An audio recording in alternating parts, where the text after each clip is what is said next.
하나님 말씀 봅니다. 하나님 말씀은 잠언 2장 1절에서 8절까지 봅니다. 잠언서 제2장 1절에서 8절까지 제가 봉독해 드리겠습니다.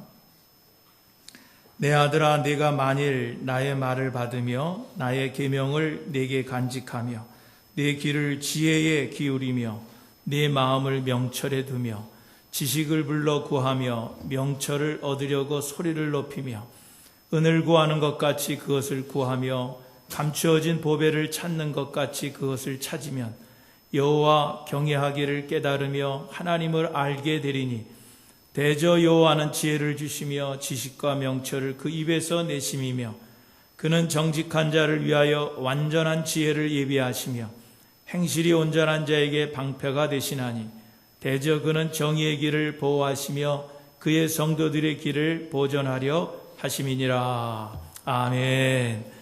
할렐루야. 네. 한국에 가면은 참 깡 시골에 가면은 교인이 몇 안 돼. 한 20-30명 동네 사람 모이면은 많이 모인 그런 조그마한 그런 교회들이 많이 있습니다. 그리고 거기는 이제 목사님을 서포트 못하니까 신학교 갓 졸업한 전도사들이 이제 파송을 받아서 이제 목회를 하는 그런 교회들이 많이 있는데, 이제 전도사님이 주일 예배를 끝나고 그 한 주간 교육이 있어서 이제 총회에 가게 됐어요. 수요 저녁 예배를 거기 장로님, 연세가 지극히 드신 장로님에게 수요 예배를 이제 처음 맡기게 됐어요. 장로님, 이번 수요일 저녁 기도회에 장로님이 좀 인도해 주세요. 근데 그 장로님은 정말 학교 그 근처를 가보지 않은 그런 시골에서 농사만 짓던 그런 장로님이세요. 그래서 좀 못 믿어워서 또 어려워하실 것 같아서 부탁드리는 것도 어렵고, 그래서 그 장로님에게 장로님 그냥 좋은 말씀 한 구절 읽고 또 수요 기도회니까 교인들하고 함께 그냥 기도하시고 끝내세요. 예, 알겠습니다. 그리고 이제 전도사님이 장로님에게 맡기고 그리고 이제 총회에 간 거예요. 장로님이 이제 수요 저녁 예배 강단에 서서 이렇게 딱 보니까 한 20-30명 교인이 눈이 초롱초롱해서 쳐다보니까 욕심이 생겼어요. 야, 이 자리에 올라왔다가 말씀만 간단히 읽고 기도만 시키고 내려가긴 조금 그런 것 같아요. 그래서 평소 자기가 좋아하는 그런 말씀을 봅니다. 마태복음 5장 13절을 봉독합니다. 너희는 세상의 소금이라 하는 말씀을 가지고 이제 말씀을 전하려고 하는 거예요. 그래서 그 말씀을 읽어 너희는 세상의 소금이라. 이제 그렇게 말씀을 전하고 욕심이 생겨서 전하는 거예요. 여러분, 너희는 세상의 소금이라 그랬습니다. 이 소금이 뭡니까? 소와 곰입니다. 소는 성격이 어떻습니까? 온순합니다. 곰은 어떻습니까? 싸납습니다. 그러니까 세상에 여러분이 살아갈 때 성도로서 소처럼 온순하게 사시고, 또 악에 대해서는 곰처럼 그냥 아주 강하게, 그래서 악을 물리칠 수 있는 그런 삶을 사십시오. 그렇게 말씀을 전했어요. 그 교인들이 아멘 했을까요?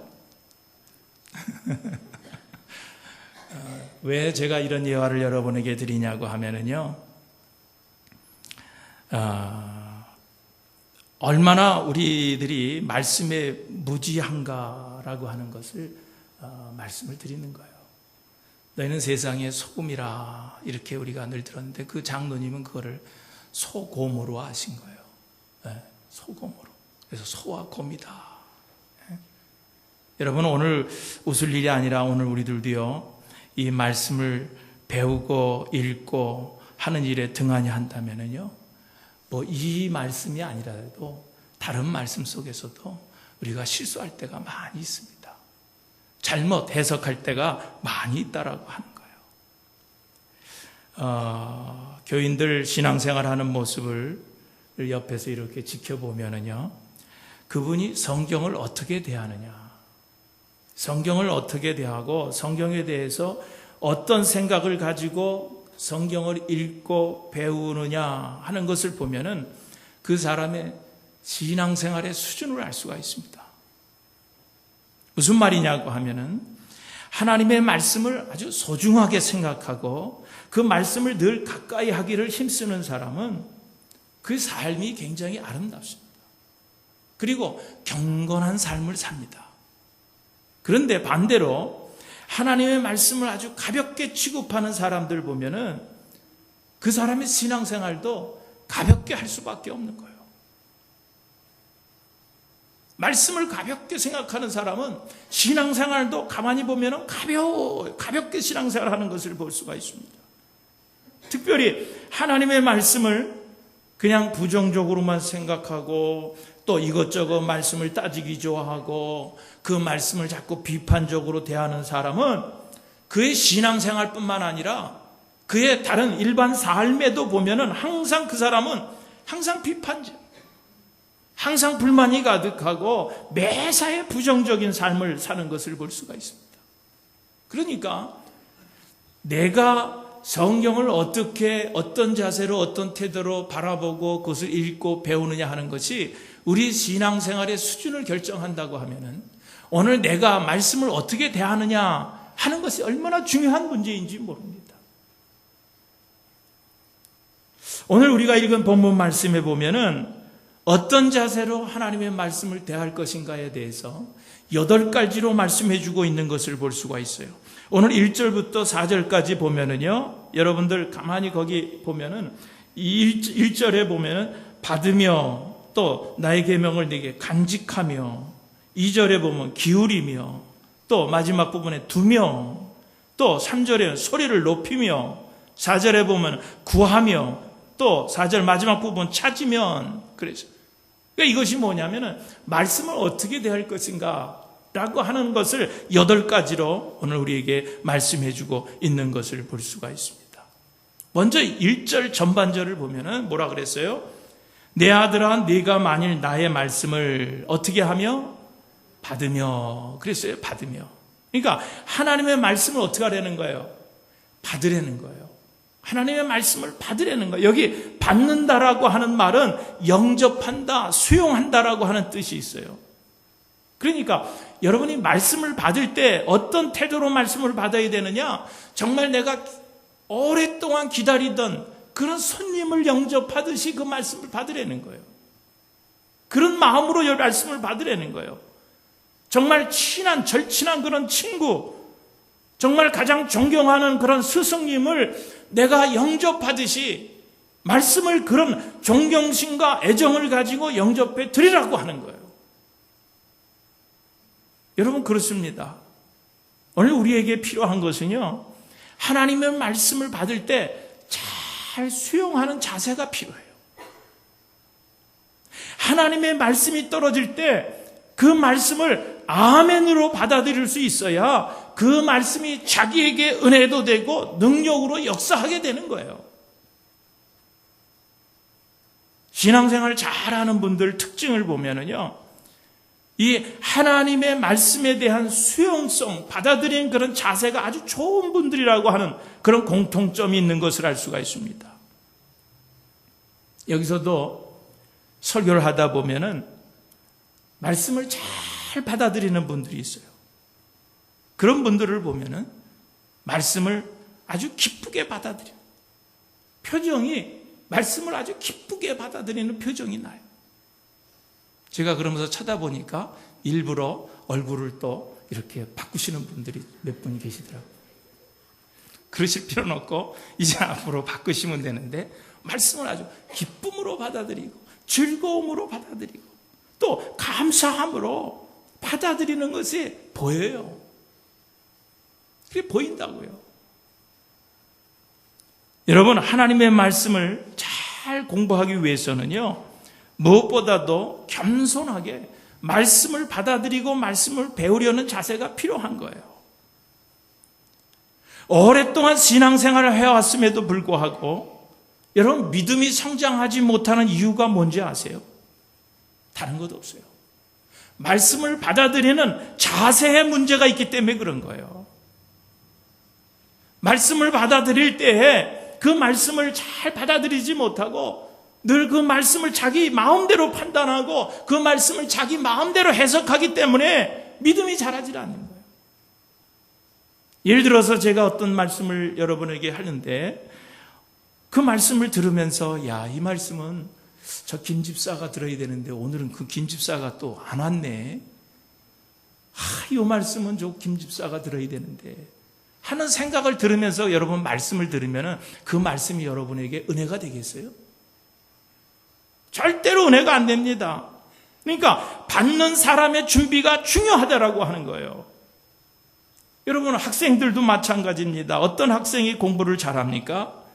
하나님의 그 선생님의 말씀을 잘 받아들이려고 잘 배우려고 노력하는 그 학생이 공부를 잘하는 거예요. 여러분 신앙생활도 마찬가지입니다. 말씀을 대할 때 그 말씀을 내가 기쁨으로 받아들이려고 하는 그런 적극적인 자세가 필요한 거예요. 여러분 위대한 정말 훌륭한 사람 옆에 이렇게 서 있다 그래서 나도 위대해지고 나도 훌륭해집니까? 예? 여러분 그렇습니까? 여러분 배가 부른 사람 옆에 있으면 나도 배가 불러집니까? 여러분 그렇지 않은 거예요. 여러분 어떤 내게 필요한 약이 있어요. 그 약이 약통에 지금 들어 있습니다. 여러분 그 약이 약통에 들어 있으면은 그게 뭐 합니까? 내게 그게 유익이 됩니까? 아니에요. 약통에 들어 있는 약을 내가 꺼내서 내가 먹을 때 내 필요한 약이 되는 거지. 아무리 좋은 약이라도 약통에 그냥 들어 있다고 하면은 내게 아무런 변화도 일어나지 않는 거예요. 약의 효력을 우리가 볼 수가 없는 거예요. 그러므로 여러분 우리가 보다 능력 있고 은혜로운 그런 신앙생활을 하기 원한다고 하면은 여러분 첫째로 하나님의 말씀을 잘 받아들이고 말씀이 선포될 때 그 말씀이 하나라도 땅에 떨어지지 않아야 되겠다고 하는 그런 자세로 여러분 그 말씀을 대할 때 그 말씀이 품고 있는 거기에 능력이 나타나고 역사가 나타난다고 하는 거예요. 그런데 말씀을 건성으로 들어보세요. 여러분 무슨 말씀의 역사가 나타나겠어요? 여러분 지금 말씀을 들으면서 여러분 어떤 자세로 어떤 태도로 지금 말씀을 듣고 있습니까? 아무쪼록 무엇보다도 오늘 여러분은 말씀을 가까이 하고 말씀을 아멘하고 잘 받아들이심으로 여러분 말씀이 주시는 풍성한 은혜와 능력을 체험하시는 여러분들 다 되시기를 주님의 이름으로 축원드립니다. 그리고 두 번째 하나님의 말씀을 대할 때 말씀에 귀를 기울여야 하는 거예요. 오늘 본문 2절 말씀을 보면은 내 귀를 지혜에 어떻게 하라 그랬어요? 기울이며. 기울이며. 여기 기울인다고 하는 말은 주의를 집중한다는 거예요. 집중한다는 거예요. 이 말씀은 말씀에 그냥 푹 빠지라는 거예요. 우리가 어떤 사물을 바라볼 때도 집중해서 그 사물을 바라보는 사람과 건성으로 그런 사물을 바라보는 사람과는 엄청난 차이가 있습니다. 여기 꽃이 있는데 제가 이 옆에 꽃을 이렇게 좀 낮게 두라 그랬어요. 왜냐하면 꽃이 나보다 너무 화려하면 꽃만 쳐다볼 것 같아서. 그래서 요 밑에 있는 걸 조금 낮게 하라고. 이게 꽃이 너무 아름다워가지고 말이에요. 나만 봐야 되는데. 꽃을 바라보세요. 꽃을. 여러분이 관심 있게 이 꽃을 바라보면 꽃이 어떻게 생겼구나. 또 어떻게 아름답다. 디자인이 어떻다. 뭐 이런 것도 관심 있게 여러분이 무슨 꽃이 꽂혔다. 근데 건성으로 여러분들 그냥 바라보고 가신 분들은 그날 재단에 어떤 꽃이 있었는지도 알지도 못하는 거예요. 그러니까 집중해서 주의해서 보는 사람과 건성으로 본 사람하고는 완전히 차이가 나는 거예요. 엄청난 차이가 납니다. 우리가 공항에 이제 여행하면서 공항에 가보면은 듣는 방송이 있습니다. Attention please 라고 하는 그런 방송을, 안내 방송을 많이 듣게 됩니다. 지금 내가 하는 말에 귀를 기울이라고 하는 그런 얘기입니다. 그러면서 무슨 말이 나옵니까? 지금 어디로 가는 비행기가 몇 시에 출발할 테니까 언제까지 수속을 해달라고 하는 그런 안내 방송이 계속 나옵니다. 여러분, 이런 중요한 안내 방송이 나올 때 우리가 주의를 기울이지 않으면 우리가 내 애가 타야 할 비행기 제때에 탈 수가 없습니다. 이렇게 듣는 것에도 보다 능동적인 자세가 필요하다는 거예요. 들을 때도 주의 깊게 열심히 들으려고 하는 노력이 있어야 한다는 거예요. 우리가 살다 보면은 우리 인생 속에서도 때때로 하나님께서 말씀을 통하여서 attention please 라고 하는 그런 음성을 우리에게 주실 때가 있어요. 방송하실 때가 있습니다. 그런 음성이 우리에게 주실 때 우리는 그 말씀을 우리가 정신적으로 영적 능력을 다 동원하여서 그 하나님이 주시는 말씀을 경청하여 듣고 받아들일 때는 우리가 실수하지 않습니다. 우리의 삶을 성공적으로 살아갈 수가 있습니다. 그런데 많은 경우에 왜 실족하고 넘어집니까? 바로 하나님께서 attention please라고 해서 말씀을 주실 때 그 집중했는데도 불구하고 그 하나님의 말씀을 경시하고 내 주장과 내 경험대로 살려고 하기 때문에 자주 길을 잃어버리는 거예요. 방법을 잃어버리는 거예요. 그래서 결국은 어떻게 사는 거예요? 방황하며 살 수밖에 없다는 거예요. 그러나 여러분, 그 하나님이 말씀하실 때 그 말씀에 귀를 기울이고 경청해 보세요. 반드시 말씀에 담겨져 있는 신령한 의미가 깨달아질 뿐만 아니라 그 말씀을 따라서 더 성숙한 신앙생활을 할 수 있게 된다라고 하는 그런 말씀입니다. 여러분, 하나님의 말씀에 집중해서 귀를 기울이시기를 주님의 이름으로 축원드립니다. 예배를 드리면서도 설교를 들으면서도 말씀에 집중하지 못하고 생각은 지금 다른 곳에 가 있는 사람들이 너무나 많이 있어요. 오늘 강단을 통하여서 하나님의 말씀이 쏟아지고 있는데도 불구하고 생각이 지금 분산되어 있는 그런 사람들이 많이 있습니다. 오늘 눈은 설교자를 향하여 있는데 온통 생각은 다른 데가 있는 거예요. 어느 누구를 만나야 하는데 어떡하지? 내가 하고 있는 이 사업이 오늘 참 어려운 그런 위기에 처해 있는데 그것을 어떻게 하지? 오늘 예배 후에 친구와 약속이 있는데 이거 오늘 빨리 끝나야 하는데 하는 이런 잡념들로 가득하다라고 하는 거예요. 여러분, 그러면은 여러분 오늘 말씀이 여러분의 귀에 들려올까요? 여러분의 심령에 이 말씀이 와 닿을까요? 절대 그럴 리 없습니다. 요즘은 스마트폰에 성경이 다 들어서 스마트폰으로 성경을 보시는 분들이 많이 있어요. 어느 교회든지. 그런데 여러분, 예배 시간에 스마트폰 사용하는 것은 금해야 돼요. 왜 그런지 아세요? 성경만 보고 딱 이렇게 접어놓을 수 있으면 그건 뭐 괜찮습니다. 그런데 한번 여러분 스마트폰 하나 이렇게 꺼내놓고 뭐 아이패드인지 뭐 이런 거라도 갖다 펴놓고 한번 성경을 보세요. 여러분, 성경만 보고 다시 덮게 됩니까? 아니에요. 거기서 보면 이메일 온 것도 있습니다. 이메일도 한번 체크해보고 스케줄도 한번 체크해보고 야, 오늘 대한민국 무슨 뭐 오후 3시 반에 뭐 고위급 뭐 무슨 회담이 진행된다는데 그게 궁금해서 그거 어떻게 돼가나 그것도 쳐다보고 여러분 다 보게 돼 있는 거예요. 그러면은 무슨 말씀이 들어옵니까? 전혀 말씀 안 들어옵니다.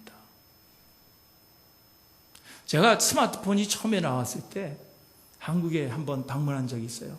저녁 예배 우리 친구 있는 교회에 방문을 했는데 이 친구가 자기 와이프를 찾더라고요. 근데 어디 갔지 와이프가? 나하고 지내다가 예배에 왔으니까 와이프가 어딨나 그러고 이제 큰 교회니까 찾더라고. 그러니까 스마트폰으로 여보 어디 있어? 그러고 치더라고. 그러니까 어디 줄에 몇째 줄에 있어? 오더라고. 예배 시간에 그거 이렇게 치고 있는 거예요. 여러분, 그게 유혹이에요. 안 한다고 다짐을 해도 일단 만지면 그래요. 그러니까 성경책 들고 다니고 또 여기 비치는 거 이거에 집중해서 여러분 그렇게 말씀을 봐야지 딴 생각해가지고 말씀이 눈에 들어오질 않습니다. 이제부터라도 교회 와서 말씀을 들을 때에 말씀에 집중해서 귀를 기울이고 또 이 시간 어떤 방법으로든 하나님께서 여러분에게 말씀을 주십니다. 여러분 이 시간 하나님께서 여러분에게 말씀하시는 하나님의 세미한 그런 음성을 듣는 여러분들이 다 되시기를 주님의 이름으로 축원드립니다. 그리고 세 번째 보니까 하나님의 말씀을 우리 마음에 두라고 그랬어요. 2절 후반절입니다. 거기 보니까 내 마음을 명철에 어떻게 하며 두며 그랬어요. 여러분 말씀을 늘 마음에 두며라고 하는 것은 마음속에 아주 그냥 말씀을 꽂아두라는 거예요. 꽂아두라는 거예요. 바닷가에서 사셨던 분들은 아마 이런 경험이 있을 거예요. 바닷가에다가 이 나무 하나 이렇게 작대기 하나 이렇게 갖다가 꽂아두면은 오래되면은요 그 작대기에 뭐 미역도 달라붙고 뭐 여러 가지들이 다 달라붙습니다. 그러면은 그 달라붙는 그런 미역이나 이런 바다 식물을 또 먹기 위해서 뭐 해삼, 멍게 이런 것들이 또 글로 또 달려들지요. 또 거기에 고기들이 또 달려들고 그러죠. 그렇게 되는 거예요. 여러분 그렇습니다. 우리도 하나님의 말씀을 우리 마음 중심에 그냥 꽂아놓고 살다 보면은요 그 말씀의 막대기에 차츰차츰 그곳에 은혜라고 하는 것도 걸리고 감사할 일도 걸리고 예수 믿는 어떤 감동과 감격과 기쁨과 보람과 평안들이 그냥 그 말씀의 막대기에 자꾸 들러붙게 되는 거예요. 여러분 말씀을 제가 준비하는 일에도 그렇습니다. 이 말씀을 내가 그냥 어느 한순간에 그냥 딱 영감을 받아가지고 여러분에게 증거하는 게 아니에요. 저는 말씀을 끝나고 나면은 또 한 주간 새벽기도, 보통 이제 새벽기도 했던 말씀들을 여러분하고 같이 나누는데 될 수 있으면 새벽기도도 처음 화요일 날 들렸던 말씀들을 내 마음속에 꽂아놓습니다. 꽂아놓고 그리고 일주일 지나는 거예요. 그래서 말씀에 내 마음에 그 꽂아놓은 말씀에 자꾸 시간이 지나면서 차를 타고 가면서도 사람을 만나면서도 자꾸 그 말씀의 막대기에 그런 것들이 자꾸 달라붙는 거예요. 어떤 분들이 토요일 날 저희 집에 놀러 온다고 목사님 놀러 가도 돼요? 예, 놀러 오세요. 말씀 준비 다 하셨나요? 그래. 여러분 말씀 준비는요 말씀 전하는 순간까지 말씀을 준비합니다. 다 되는 게 아니에요. 그러니까 말씀의 막대기를 꽂아놓고서 계속 달라붙는 것을 내가 확인하는 거예요. 뭐가 달라붙는가? 여러분 그래서 영양가가 아주 풍부한 그런 어떤 그 신앙생활에 하면서 또 삶을 살아가면서 그런 여러 가지들이 그 말씀의 막대기에 다 붙어가지고 영양분 있는 그런 말씀을 여러분에게 이 시간 전하고 있다라고 하는 거예요. 그러니까 한편의 설교가 완성되기 위해서도 내 마음속에 말씀을 꽂아놓고 말씀에 붙은 것을 여러분에게 전하는 거예요. 여러분 그렇습니다. 만일 여러분이 정말 진정으로 말씀 안에서 인생을 풍요롭게 살기를 원하신다고 하면은 매일매일 한 말씀씩 여러분의 심령에 그 말씀을 꽂아놓고 그러고 살으시기를 주님의 이름으로 축원드립니다. 여러분 그래 보세요. 그래 보세요. 그러면은요 말씀이 점점 자라서 여러분의 마음을 그 말씀이 꽉 채우는 거예요. 그리고서 그 말씀의 막대기가 여러분의 삶에 놀라운 기적을 일으켜 놓는 거예요. 여러분 분명히 믿으세요. 하나님의 말씀이 자리 잡고 있는 곳은 그 어디나 말씀의 능력이 역사한다고 하는 것을 믿으시기를 주님의 이름으로 축원드립니다. 그리고 우리가 말씀을 따라 살기 위해서 해야 할 일이 무엇이냐고 하면 3절 말씀해 보시면은 지식을 불러 구하며 명철을 얻으려고 소를 높이며 그랬어요. 불러 구하며 소리를 높이며 하는 이 말은 무슨 얘기냐면은 하나님 앞에 부르짖어 기도하라는 거예요. 부르짖어 기도하라는 거예요. 우리가 하나님의 말씀을 읽다가 막힐 때가 있어요. 그렇죠? 이해가 되지 않을 때가 있습니다. 딱 막혀 있을 때, 이해가 되지 않을 때 여러분의 생각으로 도저히 그 수수께끼 같은 말씀을 이해하지 못할 때 여러분 그것을 억지로 풀려고 하지 말고 일단 그 자리에서 그 성경을 덮어놓고 하나님 앞에 기도하는 거예요. 하나님, 이 말씀을 깨달을 수 있는 지혜를 저에게 주세요. 지금 이 말씀이 나에게 무엇을 의미하는지 저에게 분명히 가르쳐 주세요. 이렇게 하나님 앞에 무릎 꿇고 하나님 앞에 지혜를 구하고 하나님 앞에 간구할 때 하나님께서 여러분에게 필요한 지혜를 공급해 주신다는 거예요. 그러면 하나님이 주시는 이 지혜를 가지고 문제를 해결해 보세요. 여러분, 문제가 해결될 줄로 믿습니다. 야고보서 1장에 그랬죠. 너희가 지혜가 부족하냐? 후히 주시고 꾸짖지 아니하는 하나님께 구하라. 그리하면은 주시리라 그랬어요. 요즘 우리 대한민국에 지금 고위급 회담이 열리고 있는데 막 준전시 상황과 같이 긴장감이 지금 돼 있습니다. 참 네 사람이 지금 모여서 두 나라의 어떤 운명을 걸고 지금 대화를 하고 있는데 8시간, 10시간 이상씩 마라톤 협상을 하고 있는데 제가 그분들을 위해서 어저께서부터 기도하는 게 있어요. 하나님, 저들이 하나님 앞에 지혜를 구할 수 있도록 기도하게 해주세요. 그리고 하나님 저들에게 지혜를 주세요. 그런 기도를 하게 하시더라고요. 여러분 얼마나 답답하겠어요. 네 사람이 지금 두 사람씩 지금 대화를 하고 있는데 아마 저렇게 10시간 이상씩 하는 것은 평행선을 걷고 있는 거예요. 합의점을 찾지 못하고 있는 거예요. 여러분 그럴 때 정말 하나님 저들에게 지혜를 주세요. 지혜를 주셔서 정말로 북한도 그렇고 우리 남한도 그렇고 정말 국민들이 다 만족할 수 있는 결과를 얻게 해주세요. 이럴 때 솔로몬 같은 지혜가 얼마나 필요합니까? 그렇잖아요. 아마 자기들도 굉장히 답답할 거예요. 이걸 어떻게 풀어가야 할까? 답답한 대통령도 마찬가지. 이 문제를 어떻게 풀어가야 할까? 어쩌면 이것이 우리나라의 준 기회일 수도 있는데 그들이 정말 믿는 분들이라고 하면은 정말 하나님 앞에 하나님 솔로몬에 주셨던 지혜를 주세요. 아마 기도했을 텐데 이분들이 믿는 분들인지 나는 잘 모르겠어요. 그러니 우리라도 기도해요. 그분들에게 솔로몬과 같은 지혜를 주셔서 이번 문제를 잘 해결할 수 있도록 해주세요. 여러분 기도하세요. 여러분 살다가 지혜가 부족해서 쩔쩔맬 때가 있지 않습니까? 그랬을 때 여러분 하나님의 말씀을 붙들고 기도하세요. 사업을 하다가 여러분의 힘으로 해결되기 어려운 문제를 만났습니까? 여러분 그 자리에서 조용히 두 손을 모으고 말씀을 붙들고 하나님 앞에 기도하세요. 자녀들을 가르치다가 정말 여러분의 힘으로 할 수 없는 문제들을 만났습니까? 이 아이를, 이 자녀를 잘 양육할 수 있도록 하나님 지혜 달라고 기도하세요. 여러분 반드시 여러분 도와주실 거예요. 여러분의 가정의 문제, 풀 수 없는 그런 많은 문제들이 산재해 있습니까? 여러분 그 문제를 해결할 수 있는 지혜를 달라고 하나님 앞에 기도하세요. 하나님께서 해결할 수 있는 지혜를 여러분에게 주실 줄로 믿습니다. 오늘 본문 6절을 보면은 대저 여호와는 지혜를 주시며 지식과 명철을 그 입에서 내심이며 그는 정직한 자를 위하여 완전한 지혜를 예비하신다 그랬습니다. 여러분 살면서 내 스스로 해결할 수 없는 문제가 여러분의 앞길을 가로막고 있다고 여러분 원망하거나 불평하지 마세요. 그럴 때일수록 가장 먼저 하나님께 이 문제를 통해서 내게 깨닫게 하시고자 하는 뜻이 무엇입니까? 하나님 앞에 간절히 기도하고 부르짖으세요. 그럴 때 하나님께서 여러분의 기도를 들으시고 여러분에게 필요한 지혜를 허락하셔서 능히 그 뜻을 알게 해 주실 줄로 믿습니다. 또 어떤 제사로 말씀을 대해야 되냐고 하면 4절 말씀입니다. 이 4절에 보면 은을 구하는 것 같이 그것을 구하며 감추어진 보배를 찾는 것 같이 그것을 찾으면 그랬어요. 은을 구하는 것 같이 그것을 구하고 감추어진 보배를 찾는 것 같이 그것을 찾으며 그랬어요.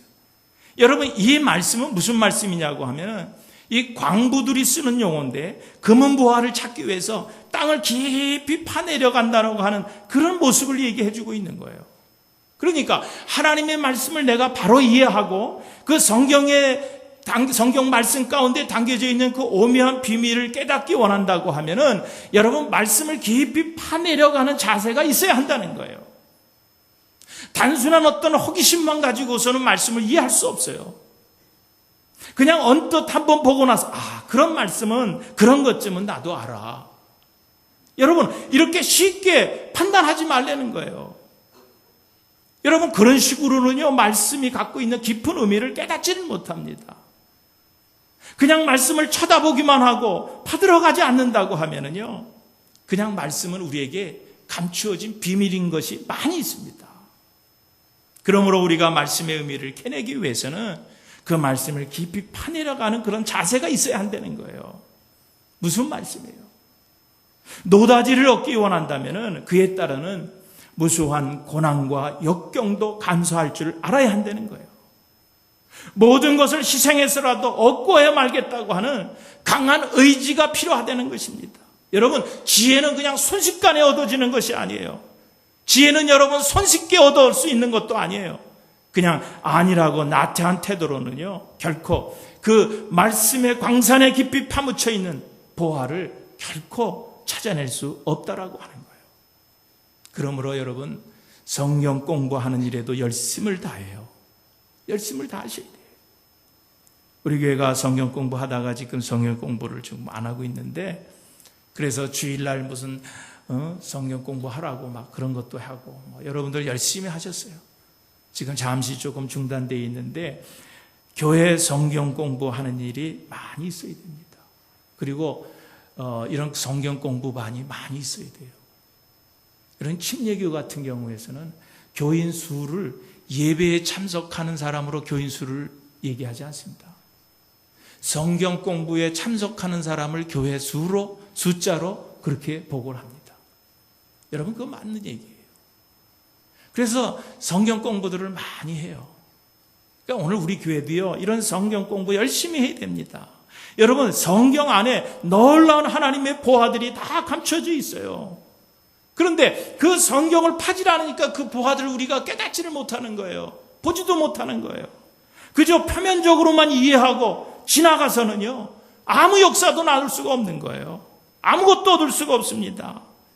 하나님의 이 말씀에 숨겨져 있는 보화를 캐내기 위해서는요, 부단한 노력을 가지고 말씀 공부하고 말씀 읽고 그리고 말씀을 배워야 하는 거예요. 여러분, 말씀이 약하면요 쉽게 무너집니다. 말씀이 약한 사람이 쉽게 시험이 드는 거예요. 말씀이 약하면 쉽게 쓰러집니다. 시험이 듭니다. 말씀이 약하면요 엉뚱하게 삶의 그 말씀을 적용하는 것을 볼 수가 있어요. 어떤 두 사람이 같이 신앙생활을 하던 사람 두 사람이 이제 기차여행을 이제 해서 같은 옆에 자리에 앉아서 기차여행을 하는데, 한 사람이 어느 정도 기차가 출발하니까 주섬주섬 해가지고 도시락을 꺼내서 샌드위치를 아주 맛있게 먹고 있는 거예요. 근데 옆에 사람이 당신도 좀 먹겠냐고 좀 물어볼 만한데 물어보지를 않는 거예요. 혼자만 맛있게 돼지같이 먹고 있는 거예요. 그러니까 이 사람이 지금 기분이 상해서 한마디 하는 거예요. 성도님, 내가 요즘에 참 말씀을 읽고 은혜를 받는 말씀이 있는데 그게 뭔지 아세요? 그게 무슨 말씀인데요? 내 형제를 내 몸과 같이 사랑하라고 하는 말씀입니다. 그러니까 샌드위치를 혼자 먹고 있던 사람이 남은 샌드위치를 입에다 홀딱 집어넣고서는 다 먹고 나서는, 형제님, 나도 요즘에 읽고 굉장히 말씀에 은혜가 되는 말씀이 한 말씀이 있습니다. 그게 무슨 말씀인데요? 남의 것을 탐내지 마라. 여러분, 어떻게 같은 말씀인데도 어떻게 적용하는 게 이렇게 다 틀립니까? 뭐예요? 말씀이 약하면요 이렇게 말씀을 적용을 잘못한다는 거예요. 잘못한다는 거예요. 사랑하는 교회 여러분, 이제부터 마음문을 여러분 활짝 열어놓고 열심히 말씀을 받으시기를 주님의 이름으로 축원드립니다. 기쁨과 즐거움으로 말씀을 읽으세요. 말씀을 마음속에 깊이 간직하고 말씀에 집중해서 주의를 기울이세요. 말씀을 여러분의 마음에 꽂아두고 말씀에 흠뻑 젖어드세요. 그리고 그 지혜를 얻기 위해서, 깨닫기 위해서 열심히 하나님 앞에 기도하세요. 그리고 말씀을 힘써 배우고 깊이 연구하는 일에 여러분은 최선을 다하십시오. 그리고 나아가 말씀이 여러분에게 주시는 복을 사모하세요. 그리고 말씀의 능력을 입으세요. 그리고 말씀으로 우리의 삶과 이 세상을 변화시켜 나아가시는 여러분들 되시기를 주님의 이름으로 축원드립니다.